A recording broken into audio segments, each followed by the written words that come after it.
the EWTN Global Catholic Radio Network presents Vatican Insider with Joan Lewis. Each week, Joan brings you news from inside the Vatican and the Church around the world, as well as interviews and answers to your questions. Now, here's the host of Vatican Insider, Joan Lewis. Welcome to a new edition of Vatican Insider, with a roundup of the week's news at the Vatican and a wonderful interview segment with Msgr Terence Hogan, coordinator of the Patrons of the Arts of the Vatican Museums. He's a wonderful storyteller, and we learn about the patrons' history, the chapters around the world, various restoration projects, tapestries, wood, mosaic, painting, sculpture, etc., and some little-known secrets about restoration. You'll also learn how to become a patron of the arts in the Vatican Museums. But first, I look at the news highlights. Celebrating the annual Sunday of the Word of God on the third Sunday of Ordinary Time, Pope Francis encouraged the faithful to be conquered by the beauty the Word of God brings into our lives, opening our hearts and showing us new and unforeseen wonders and horizons of God's love. The theme this year is from the Gospel of St. John, Remain in my Word. At the Angelus, the Holy Father announced a year of prayer ahead of the 2025 Jubilee year, and he invited the faithful to pray for Christian unity and for peace throughout the world. Francis asked people to intensify prayer to prepare us to live well this great event of grace, the Jubilee, and to experience the power of God's hope. Francis also called for the release of a group of people, including several nuns, who were kidnapped last week in Haiti. Monday, January 22nd. Pope Francis met with 150 reporters accredited to the Vatican, known as Vaticanisti, and he urged them to combine subtlety of spirit with journalistic skill in order to effectively broadcast news pertaining to the Pope and the Holy See. The beauty of your work around Peter is that it is founded on the solid rock of responsibility and truth, not on the fragile sands of gossip and ideological interpretations. In off-the-cuff remarks, Francis thanked the Vatican journalists for the delicacy you often show in speaking about the scandals of the Church, referring to respect for the victims and to the silence full of shame regarding the more lurid details. Tuesday, January 23rd. In a letter to young people to accompany a new edition of the UCAT, the Youth Catechism of the Catholic Church, Pope Francis invited them to find the secret to a joyful life in living with and for Christ.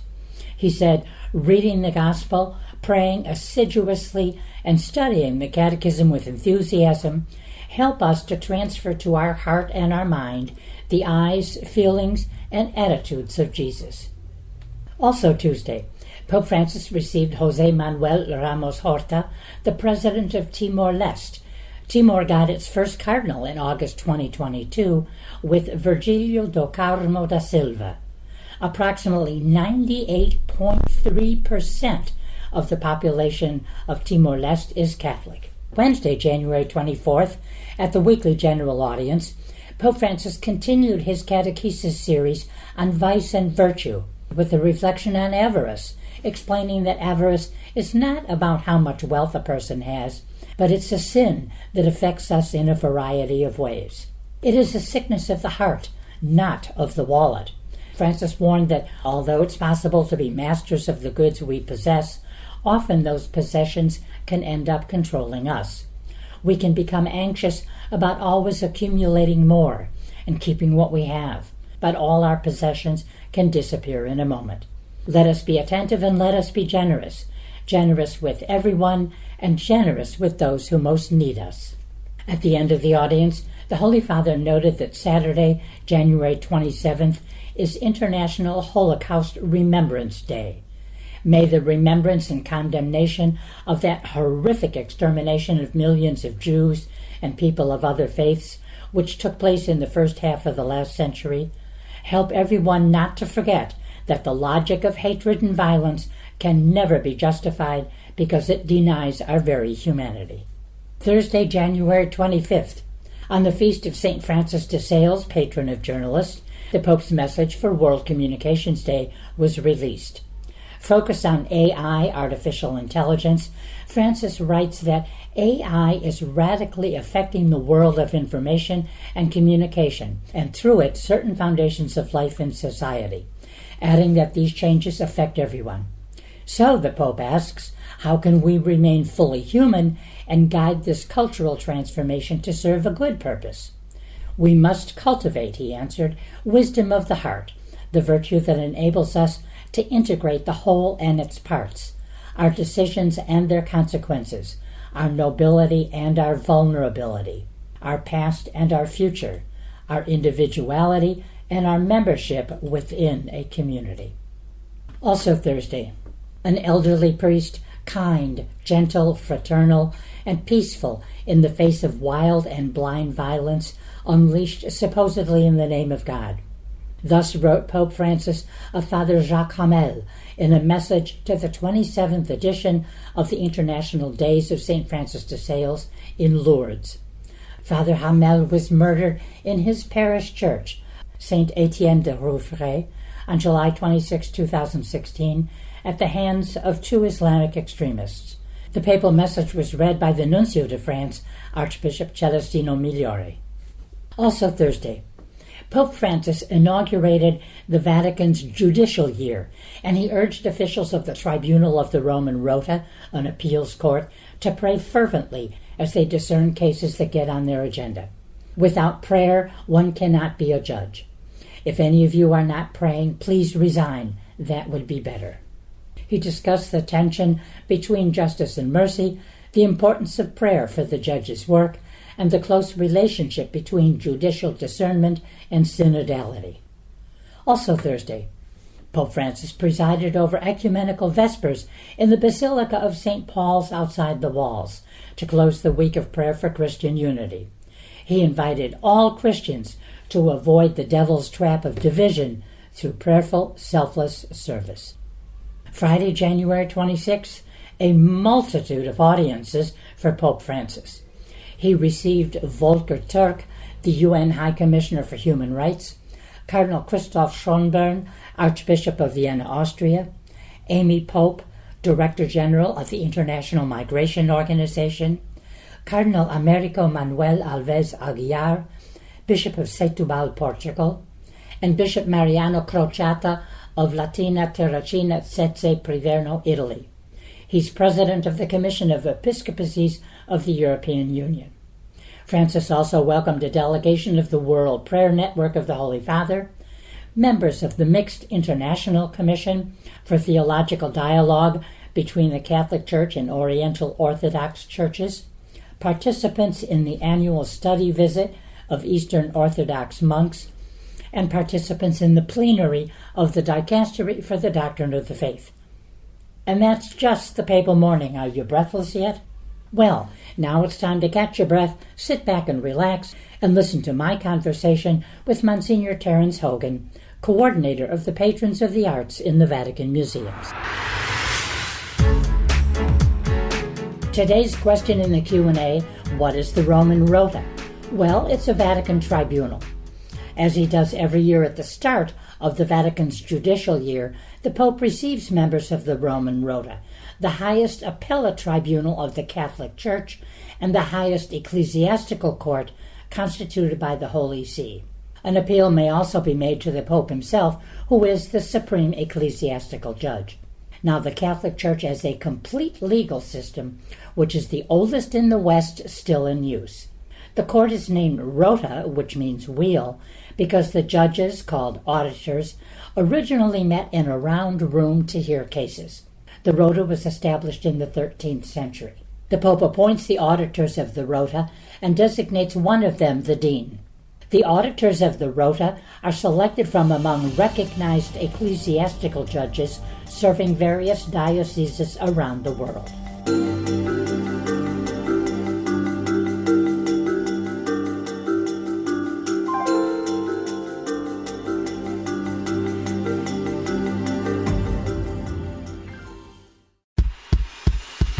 EWTN, communicating the faith.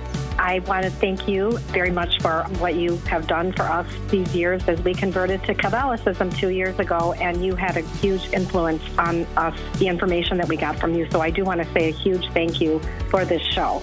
So I'm listening, and I'm a new listener to this station, and I'm actually going to get a lot of friends to listen to this station. I'm so excited. Wings is a weekly newsletter that's packed with program information, features, and updates of all that's going on at EWTN. To sign up, go to EWTN.com, click subscribe, enter your name and email address, and you'll start getting your wings every week. Get your wings today. It's the weekly newsletter from EWTN, the Global Catholic Network. How should we pray? The disciples asked our Lord that question, and he gave them the Our Father, or the Lord's Prayer. But he also gave them the liturgy, which is the most privileged form of prayer in the Catholic tradition, especially the holy sacrifice of the Mass. We can pray with the whole Church in the liturgy of the hours or the divine office, and we should also pray in our own private room, our secret chamber, as Jesus says, and then our Father who sees us in secret will reward us. Welcome back to Vatican Insider. Here's Joan Lewis. Well, I want to welcome everybody to a new edition of Vatican Insider and also to a new guest in the interview segment of Vatican Insider. And my special friend and guest today is Msgr Terence Hogan. He's the coordinator of the Patrons of the Arts in the Vatican Museum. So, my friend, we've known each other a lot of years, but we've never done this interview, so welcome. Well, thank you very much, Joan. I really appreciate it. So, full disclosure, I have been a member for many years of the Patrons of the Vatican Museums, and it's one of the most fun, rewarding things that I do, really, and you're going to learn why in just a few minutes. So, my listeners, of course, they know what the museums are, but do you know who the patrons are? And what is the work of this office? How does one become a patron? Stay tuned. So, now, Monsignor, tell us first a little bit about yourself, where you're from, and kind of your pathway to the patrons. Well, thanks, Joan, for having me today and chatting together about the patrons, which, for me, I've been involved with the patrons for over 15 years. And I'm a priest of the Archdiocese of Miami, where I was ordained for 42 years ago, for full disclosure. Yeah. And but I got to know the patrons around 15, almost 20 years ago now. And I found that the patrons, for me, was a great way to connect with the Vatican Museums, connect with art, and connect with the conservation and preservation of the art here in the museums.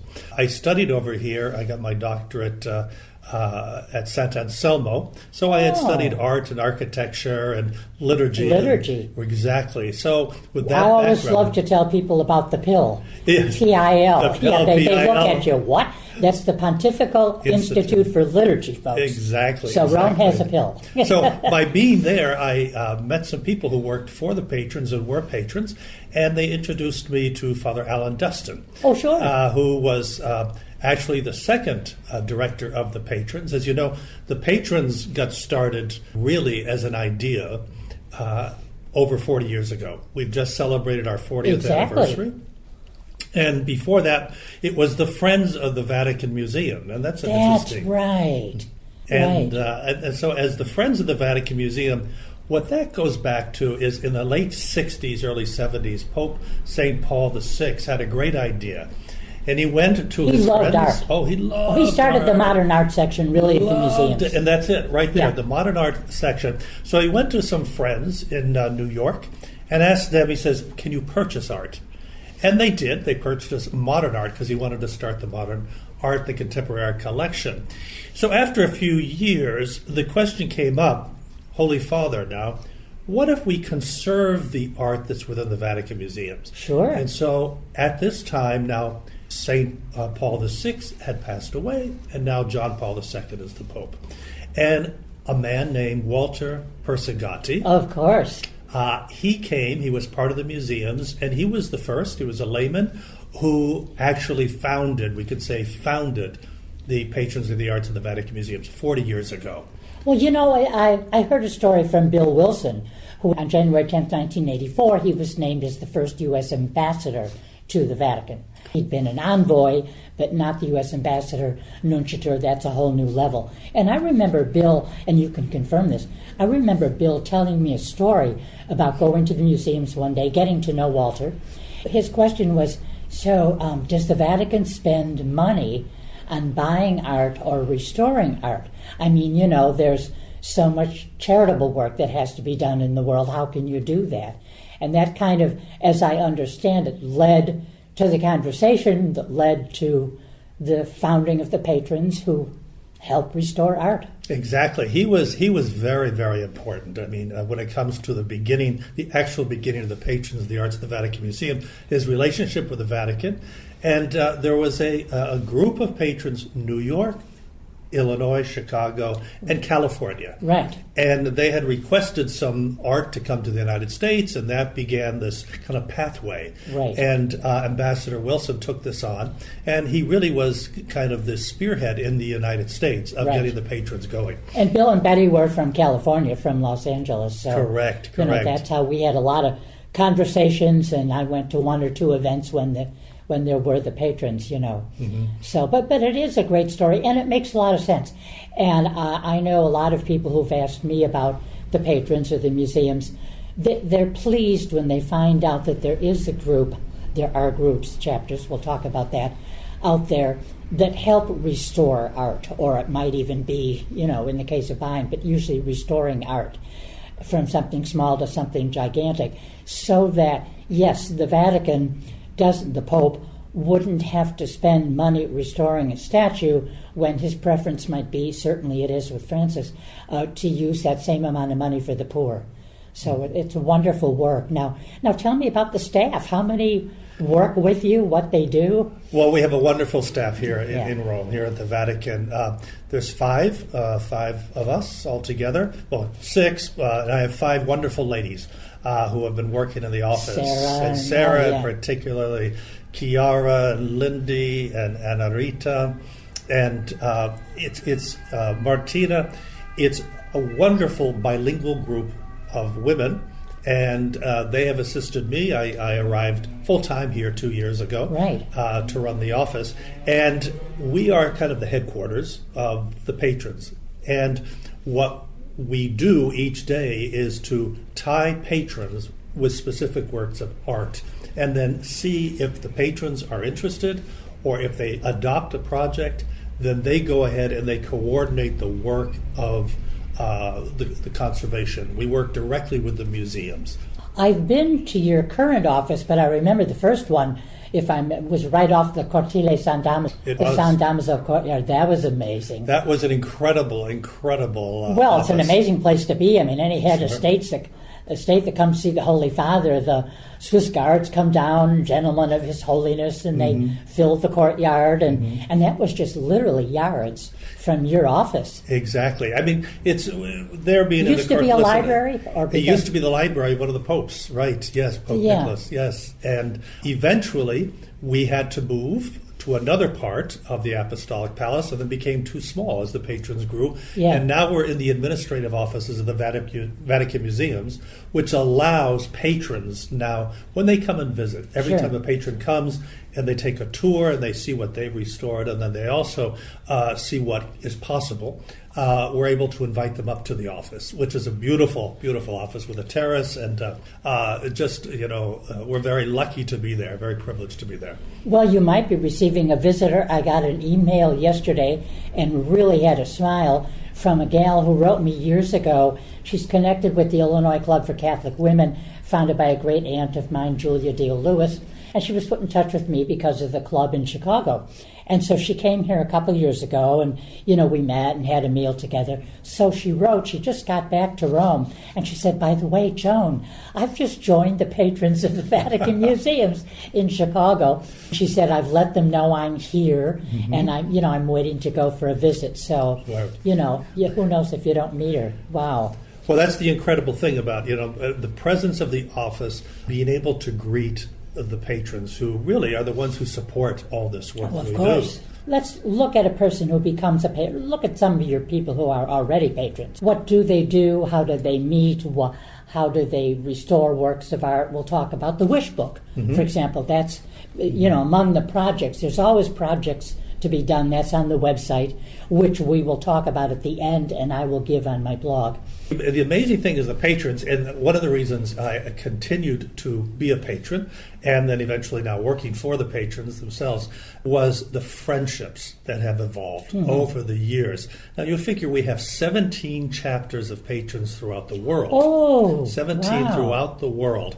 We're interfaith. Someone does not have to be Catholic. We have those who are of other, faiths, other beliefs, but it seems the common interest is the cultural heritage of the Vatican and art. And you had mentioned, and that crosses a lot of borders. Exactly. Yeah. That is, that's the bridge between hearts so Sure. many times. You had mentioned that question of Pope Francis and, where is the art? And, people will often say to us, well, the Vatican has so much money and they have so much art. No, Francis has been very, very clear, as with the other popes, that this art, this cultural heritage is for the entire world. And this is the way we communicate what we believe, what has happened, the patrimony, as we call it, Sure. of the faith over 2,000 years. And even beyond, we have a lot of art that comes from before the Christian era. But it's just the synthesis. It's one of the greatest collections of art in the entire world. Well, I remember hearing somebody say once, the Vatican has all this art, and couldn't they just feed the people of the world by selling the art? And the person answered and said, the Vatican they are the guardians, the custodians of that art. In addition to which, if you could put a price on something that's priceless, you'd probably feed the world's poor for like 3 days. Mm-hmm. And then there would be nothing else to go back on. But they don't have the right, really, to do that as custodians. Exactly. So, when you look at this art, where are you going to put it? How are you going to pick it up and move it? Something like the Sistine Chapel. Exactly. That's for all times. Sure. It belongs to the whole world, even though it's the Pope's private chapel, as it were. And we have on the rolls right now about 1,500 patrons around the world. And these are steady members that stay with us. We have members that go back 40 years. It's now become legacy because their children, their grandchildren now become patrons. And this is the beauty of it. And you figure we're as far out as Asia. We're here in the Europe. And we're also, of course, in Canada and North America, which are our largest compilation. And that's where everything began. Mm-hmm. Well, let me tell you a minute about Asia, because I think it was 2 years ago, maybe 3, somebody suggested to the patrons office that when a group comes for some kind of an anniversary, that those people in Rome who are patrons receive them into their home. And a group came from Singapore, and at the very dinner table where you and I are seated, I hosted 6 people from Singapore, 3 couples. It was fascinating. Mm-hmm. They all spoke, of course, beautiful English, but just to hear their stories as a couple, how they got involved in the patrons, how they first learned in Singapore, of the patrons. Mm-hmm. And that was such a rewarding experience. And it was a great idea. I think 30 or so came from Singapore. Mm-hmm. So Joan had 6, somebody else had 6. And it was a wonderful, and when they all got together after their dinner parties, they talked about how wonderful it was, A, to be in a home, mm-hmm. B, to be with somebody else who's a patron. Mm-hmm. So I don't know if that's been that done has since. Continued. That tradition has continued, and it's an incredible tradition. And I can honestly say that the Asia chapter, based in Singapore, but has other countries involved with it, has taken off, and they have done wonderful. And they usually come once a year as a large group, as the Italians say, faccia a faccia, face to face. That's how everybody meets each other, and then they're inspired and they learn. And this passing from, as I say, one generation to another is just incredible. And I think that relationship, the value of relationships, it's true in any field. It can be a medical field, it can be art, it can be sports, whatever it is. You bring people together. What unites them commonly, in this case art, is going to be what keeps them united and what's going to make them tell others. Relationships are born of that common passion. What are the benefits of being a patron? Well, There are great benefits. First of all, we thank all those who are patrons and those who are thinking about patrons. But when you come to Rome, we get advance notice that you're coming to Rome as a patron. You can join as an individual, as a family, and oftentimes, perhaps once or twice every other year, a chapter. As I mentioned, we have 17 chapters around the world. Sure. They'll come together as a chapter, maybe 30, 40, 50 people, and we have special events for them as chapters. But if an individual patron or their family comes together, they let us know, and then we provide a private tour to the Sistine Chapel, other parts of the Vatican museums, the gardens, for example, which much of the gardens the patrons have restored. They'll go out there to visit Santa Rosa Necropolis, which is is incredible. And we have to thank our Canadian patrons for that, and Washington, D.C. in particular, over the years. This is a spot in the Vatican. As you know, they discovered this basic cemetery that was preserved within the Via Triumphalis, right? Via Triumphalis, exactly. And it's fascinating. People go to see that. They'll come and see the restoration laboratories. They'll actually meet the restorers. That I think has got to be the most amazing part.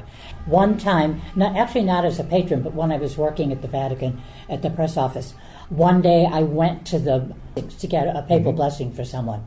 And as you walk in this little entryway to this mini courtyard, on the left was the tapestry.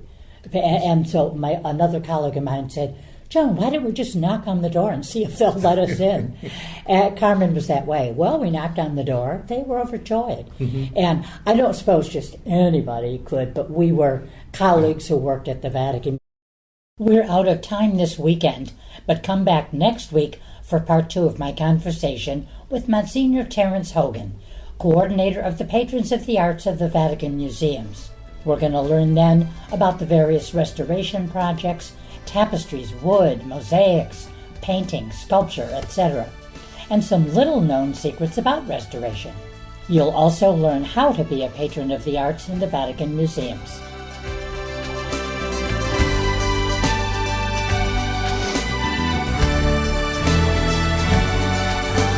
For more information on these stories, or to check out Joan's blog and to ask her a question, go to EWTN.com. That's EWTN.com. Thanks for listening to Vatican Insider on the EWTN Global Catholic Radio Network.